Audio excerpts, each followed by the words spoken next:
नमस्कार, आप देख रहे हैं हरियाणा न्यूज और मैं हूं आपके साथ सृष्टि मेहता।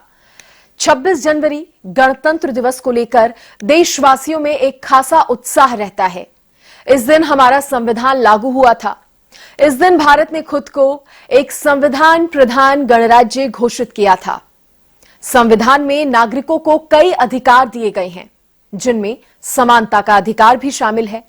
तो संविधान बनाने के पीछे कई हस्तियां हैं, जिनके बारे में आज हम आपको विस्तार से जानकारी देंगे।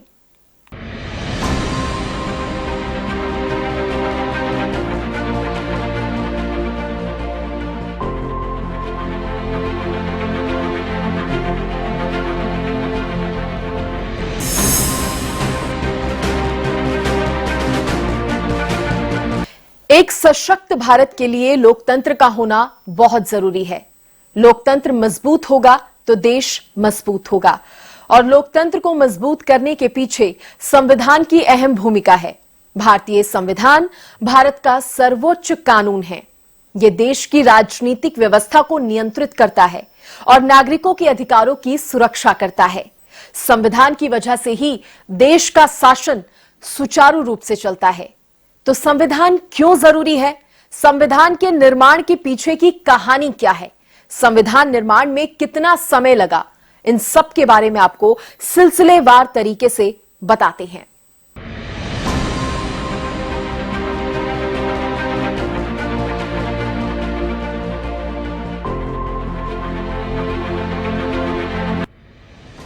लोकतंत्र और संविधान का उत्सव। 26 जनवरी वो दिन जब हमारे भारत में लोकतंत्र ने पहली बार जन्म लिया था, जिसने इससे पहले न जाने कितनी कुर्बानियां देखी। बलिदान और भारत माता के वीर सपूतों ने तो अपने अमूल्य प्राण निछावर कर दिए। 26 जनवरी के दिन ही हमारा संविधान तैयार हुआ था। वो संविधान जिसकी शपथ लेकर देश की अदालतें फैसला लेती हैं। 26 जनवरी 1950 को इसे गणतंत्र दिवस के रूप में चुना गया। तब से लेकर आज तक हम हर साल 26 जनवरी को गणतंत्र दिवस का उत्सव मनाते हैं। उत्सव लोकतंत्र का और उत्सव संविधान का। भारत की लोकतांत्रिक दृष्टि से 26 जनवरी का दिन क्यों महत्वपूर्ण है, अब इसके बारे में आपको बताते हैं। भारत हर साल 26 जनवरी को गणतंत्र दिवस मनाता है, जिसकी सबसे बड़ी वजह संविधान का निर्माण है। 15 अगस्त 1947 को अंग्रेजों से आजादी मिलने के बाद हमारा देश अभी तक एक आधिकारिक संविधान के बिना था। इसीलिए 29 अगस्त 1947 को संविधान का मसौदा तैयार करने के लिए एक समिति बनाई गई। इस समिति का नेतृत्व डॉक्टर भीमराव अंबेडकर ने किया और इसमें के.एम. मुंशी, मोहम्मद सादुल्ला, अलादी कृष्ण स्वामी अय्यर, एन. गोपाल स्वामी अयंगर, एन. माधवराव और टी.टी. कृष्ण माचरी जैसे बड़े दिग्गज शामिल थे। 1947 को संविधान का मसौदा तैयार, कई बदलाव, फिर स्वीकार। संविधान का मसौदा तैयार करने के लिए तैयारियां और जोरों शोरों से चलने लगी। फिर आया 4 नवंबर 1947, एक महत्वपूर्ण दिन, जब भारत के भविष्य को दिशा देने वाले दस्तावेज संविधान का मसौदा तैयार होकर संविधान सभा के सामने पेश किया गया। अगले 2 सालों में संविधान सभा ने कई बैठकें की, इस मसौदे पर चर्चा की, कई बदलाव किए और आखिरकार 24 जनवरी 1950 को इसे स्वीकार कर लिया गया। ये एक ऐतिहासिक क्षण था। 308 सदस्यों ने संविधान की 2 प्रतियों पर हस्ताक्षर किए, एक हिंदी में और दूसरा अंग्रेजी में। इस कदम ने भारत को एक स्वतंत्र गणराज्य के रूप में स्थापित किया। अंग्रेजों के औपनिवेशिक शासन कानून 1935 की जगह अब भारत का अपना संविधान देश का मुख्य कानूनी दस्तावेज बन चुका था। हालांकि संविधान सभा ने तय किया कि संविधान को लागू करने के लिए 2 दिन और इंतजार किया जाएगा। अगले 2 दिनों में ही 26 जनवरी 1950 को भारतीय संविधान लागू हुआ और इसी के साथ भारत एक लोकतांत्रिक गणराज्य के रूप में पूरी तरह से स्वतंत्र हो गया। संविधान को लागू करने के लिए 26 जनवरी ही क्यों? दरअसल संविधान को लागू करने के लिए 26 जनवरी की तारीख को चुनना एक खास वजह हुआ। बता दें कि देश में पहली बार स्वतंत्रता दिवस 26 जनवरी 1930 को मनाया गया था। असल में 31 दिसंबर 1929 को कांग्रेस के लाहौर अधिवेशन में जवाहरलाल नेहरू की अध्यक्षता में एक प्रस्ताव पास हुआ। इस प्रस्ताव में ये मांग की गई थी कि ब्रिटिश सरकार भारत को डोमिनिक स्टेट का दर्जा दे। ब्रिटिश सरकार ने इस मांग को मंजूरी भी दे दी। इसके बाद शपथ ली गई कि हर साल 26 जनवरी को स्वतंत्रता दिवस मनाया जाएगा। इसके बाद पहली बार स्वतंत्रता दिवस 26 जनवरी 1930 को मनाया गया और इसी दिन तिरंगा भी फहराया गया था। इसके बाद से ही 26 जनवरी की तारीख भारतीयों के लिए काफी खास बन गई। फिर जब देश 15 अगस्त 1947 को आजाद हुआ तो आधिकारिक स्वतंत्रता दिवस 15 अगस्त को मनाया गया। पर 26 जनवरी की तारीख को यादगार बनाने के लिए 26 जनवरी को संविधान लागू कर दिया गया। यही वजह है कि 26 नवंबर 1949 में संविधान बन जाने के बाद भी देश ने 2 महीने का लंबा इंतजार किया और 26 जनवरी 1950 में इसे लागू किया गया। 26 जनवरी को संविधान क्यों लागू किया गया? इसके पीछे क्या वजह थी? संविधान बनने के बाद भी उसे 2 महीने की देरी से क्यों लागू किया गया? इन सब के बारे में हमने आपको रोचक तथ्यों के साथ विस्तार से बताया। देश की आजादी और संविधान के निर्माण के लिए हमारे लौह पुरुषों का योगदान अतुलनीय है। भारत हमेशा ऐसे लौह पुरुष को याद रखेगा।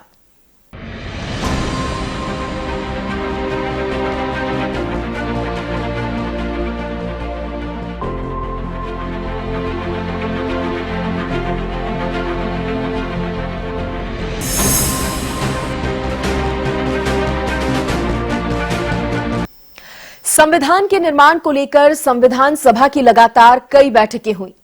बैठक में 300 से ज्यादा सदस्य मौजूद रहे। कई बार मंथन हुआ, लेकिन इन सभी सदस्यों के बीच डॉक्टर भीमराव अंबेडकर को संविधान निर्माता के रूप में जाना जाता है। आखिर क्यों? सवाल यही है कि जब इतने सदस्य मौजूद रहे तो सिर्फ डॉक्टर अंबेडकर को ही क्यों संविधान निर्माता के तौर पर देखा जाता है?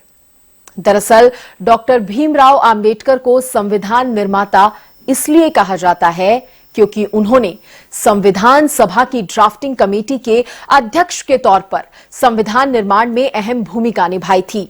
संविधान में स्वतंत्रता, समानता, धर्मनिरपेक्षता, न्याय, स्वतंत्र मीडिया और बहुमत संरचना जैसे मुद्दों पर उन्होंने ध्यान केंद्रित किया था। उन्होंने संविधान में समाज के निचले वर्गों के हितों को ध्यान में रखा था। उन्होंने अल्पसंख्यकों के अधिकारों के विषय से संबंधित अनुच्छेदों पर बहस के दौरान अपना नजरिया रखा था। तो संविधान निर्माण में डॉक्टर भीमराव अंबेडकर के अलावा भी कई अन्य लोगों का योगदान रहा है, जिनकी बदौलत ही संविधान लागू हो पाया है और सशक्त भारत का निर्माण हुआ।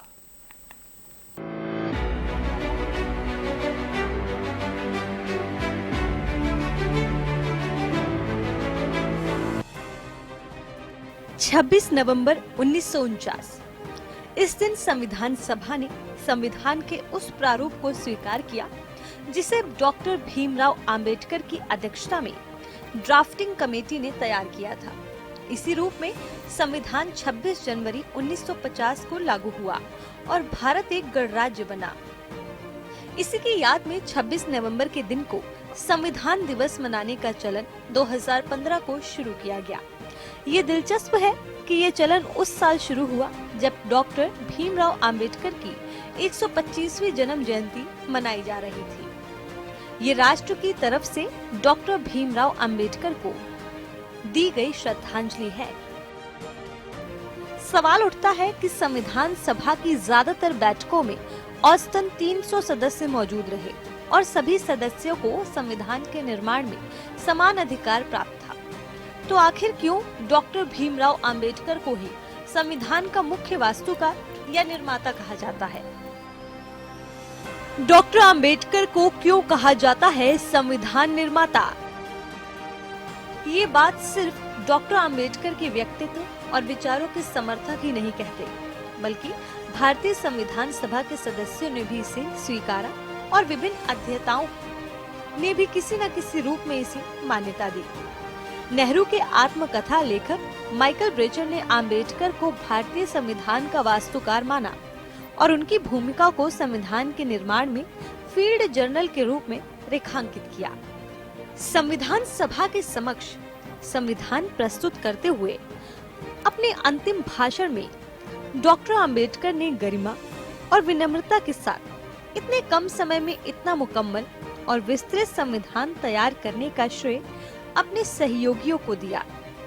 लेकिन पूरी संविधान सभा इस तथ्य से परिचित थी कि एक महान नेतृत्वकर्ता का अपने सहयोगियों के प्रति प्रेम और विनम्रता से भरा आभार है। अंबेडकर संविधान की ड्राफ्टिंग कमेटी के अध्यक्ष थे, जिसकी जिम्मेदारी संविधान का लिखित प्रारूप प्रस्तुत करना था। इस कमेटी में कुल 7 सदस्य थे। संविधान को अंतिम रूप देने में डॉक्टर अंबेडकर की भूमिका को रेखांकित करते हुए भारतीय संविधान की ड्राफ्टिंग कमेटी के एक सदस्य टीटी कृष्णमाचारी ने नवंबर 1948 में संविधान सभा के सामने कहा था, संभवतः सदन इस बात से अवगत है कि आपने यानी ड्राफ्टिंग कमेटी ने जिन 7 सदस्यों को नामांकित किया है, उनमें एक ने सदन से इस्तीफा दे दिया है और उनकी जगह अन्य सदस्य आ चुके हैं। एक सदस्य की इसी बीच मृत्यु हो चुकी है और उनकी जगह कोई नए सदस्य नहीं आए हैं। एक सदस्य अमेरिका में थे और उनका स्थान भरा नहीं गया। एक अन्य व्यक्ति सरकारी मामलों में उलझे हुए थे और वो अपनी जिम्मेदारी का निर्वाह नहीं कर रहे थे। 1-2 व्यक्ति दिल्ली से बहुत दूर थे और संभवतः स्वास्थ्य की वजहों से कमेटी की कार्यवाहियों में हिस्सा नहीं ले पाए। कुल मिलाकर यही हुआ है कि इस संविधान को लिखने का भार डॉक्टर अंबेडकर के ऊपर ही आ पड़ा है। मुझे इस बात पर कोई संदेह नहीं है कि हम सबको उनका आभारी होना चाहिए कि उन्होंने इस जिम्मेदारी को इतने सराहनीय ढंग से अंजाम दिया है। वहीं संविधान सभा में अंबेडकर की भूमिका कम करके आंकने वाले अरुण शौरी जैसे लोगों का जवाब देते हुए अंबेडकर के गंभीर अध्येता क्रिस्तोफ जाफरो लिखते हैं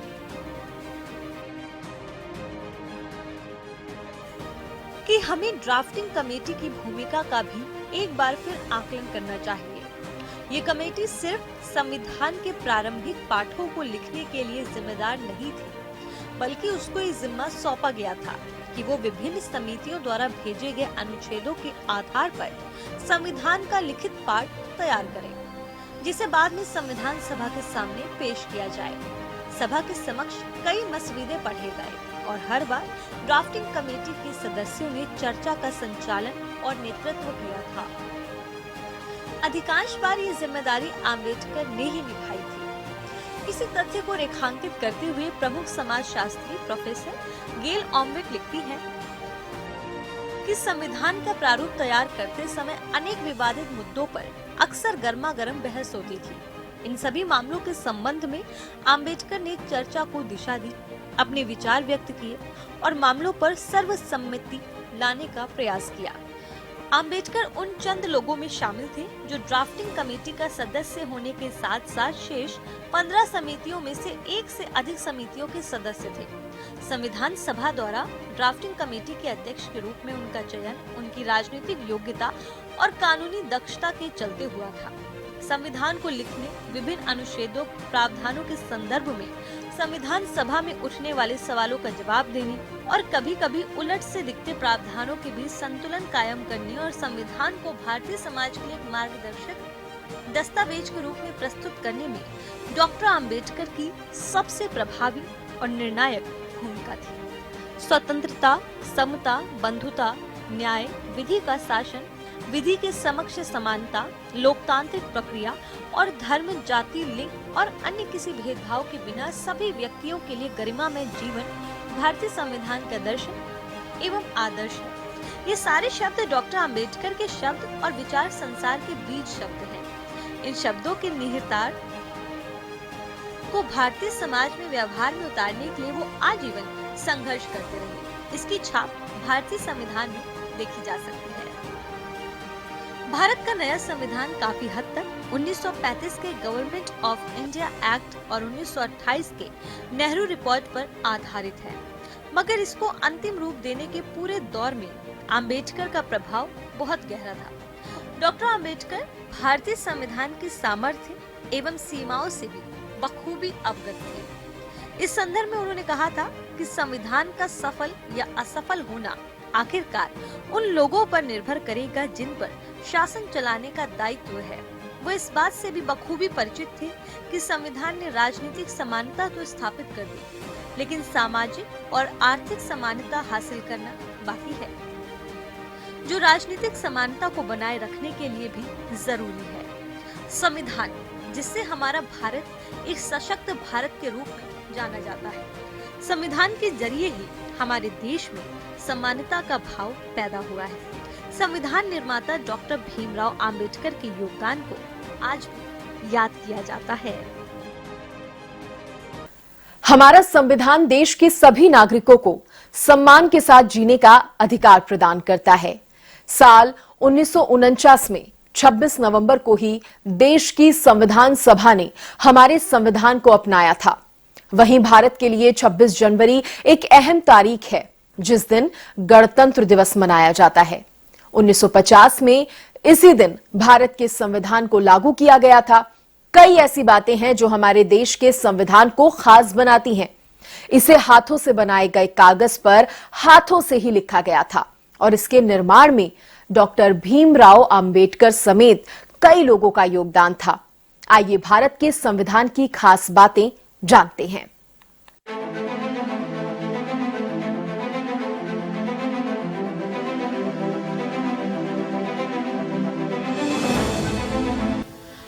भारत का संविधान सबसे अलग है। भारतीय संविधान यानी कि विश्व के सबसे बड़े लोकतंत्र का धर्म ग्रंथ। हमारा देश विविधताओं से भरा है। ऐसे में हमारा संविधान हमें एक सूत्र में पिरोने का काम करता है। हमारे संविधान में क्या खास है, क्यों ये सबसे भिन्न है, इस बारे में जानते हैं। सबसे लंबा लिखित संविधान।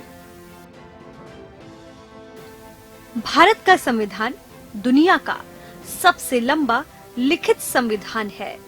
इसमें 448 अनुच्छेद, 12 अनुसूचियां और 25 भाग हैं। इसकी विशालता का कारण यह है कि ये भारत की विविधता और जटिलताओं को अपने भीतर समाये हुए है। हाथ से लिखा हुआ। भारतीय संविधान की मूल प्रति हाथ से लिखी हुई है। इसे प्रेम बिहारी नारायण रायजादा ने इटैलिक स्टाइल राइटिंग में लिखा था। संविधान की मूल प्रति हिंदी और अंग्रेजी दोनों भाषाओं में लिखी गई थी। संविधान में नागरिकों के मौलिक अधिकार, कर्तव्य, सरकार की भूमिका, प्रधानमंत्री, राष्ट्रपति, गवर्नर और मुख्यमंत्री की शक्तियों का भी जिक्र है। ये प्रति भारत के संसद भवन की सेंट्रल लाइब्रेरी में हीलियम गैस से भरे शीशे के बॉक्स में सुरक्षित रखी हुई है। 2 साल 11 महीने और 18 दिन में तैयार। संविधान सभा ने 2 साल 11 महीने और 18 दिन में कुल 114 दिन बैठकें की थी। इस दौरान उन्होंने संविधान का मसौदा तैयार किया और उसमें कई संशोधन भी किए। 2000 से ज्यादा संशोधन। अंतिम रूप मिलने से पहले भारतीय संविधान के पहले ड्राफ्ट में करीब 2000 संशोधन किए गए थे। ये दर्शाता है कि संविधान को बनाने में कितनी मेहनत और विचार विमर्श किया गया था। 15 महिलाओं ने किया हस्ताक्षर। संविधान पर हस्ताक्षर करने वालों में 15 महिलाएं भी शामिल थीं। ये दर्शाता है कि संविधान सभा में महिलाओं की भागीदारी कितनी महत्वपूर्ण थी। मौलिक अधिकारों का वर्गीकरण। भारतीय संविधान में मौलिक अधिकारों को 6 भागों में बांटा गया है। स्वतंत्रता का अधिकार, शोषण के विरुद्ध अधिकार, धार्मिक स्वतंत्रता का अधिकार, सांस्कृतिक तथा शिक्षा संबंधित अधिकार और संवैधानिक उपचारों का अधिकार। कई देशों से प्रेरित। भारतीय संविधान कई देशों से प्रेरित माना जाता है। इन देशों में Britain, America, Ireland, Australia, France, Canada, Japan और रूस शामिल हैं। धर्मनिरपेक्षता। समाजवादी और धर्मनिरपेक्ष शब्द संविधान के 1976 में हुए 42वें संशोधन द्वारा प्रस्तावना में जोड़े गए। इससे पहले धर्मनिरपेक्ष के स्थान पर पंथ निरपेक्ष शब्द था। ये अपने सभी नागरिकों को जाति, रंग, नस्ल, लिंग, धर्म या भाषा के आधार पर कोई भेदभाव किए बिना सभी को बराबरी का दर्जा और अवसर देता है। भारत में सौहार्द स्थापित हो, अच्छा लोकतंत्र रहे, समानता का अधिकार मिले, न्याय हो आदि सभी व्यवस्था सही रहे, इसके लिए भारतीय संविधान का निर्माण किया गया है। आपको बता दें कि साल 1949 में 26 नवंबर को देश की संविधान सभा ने हमारे संविधान को अपनाया था और इसके बाद 26 जनवरी 1950 को संविधान लागू किया गया था। इसे गणतंत्र दिवस के रूप में जाना जाता है। हमेशा इस दिन को लेकर देशवासियों के अंदर एक अलग ही उत्साह देखने को मिलता है। News desk, Haryana news. तो देखा आपने कि संविधान बनाने वाली हस्तियों का संविधान निर्माण में कितना योगदान है। पहले संविधान का मसौदा तैयार किया गया, फिर संविधान सभा की बैठक हुई जिसमें मंथन किया गया और फिर संविधान तैयार हुआ, जिसके करीब 2 महीने बाद ही 26 जनवरी 1950 को इसे लागू किया गया और इसके बाद भारत को एक संप्रभु लोकतांत्रिक गणराज्य घोषित किया गया। तो हमारे इस खास कार्यक्रम में इतना ही। बाकी की खबरों के लिए आप बने रहिए हरियाणा न्यूज के साथ। नमस्कार।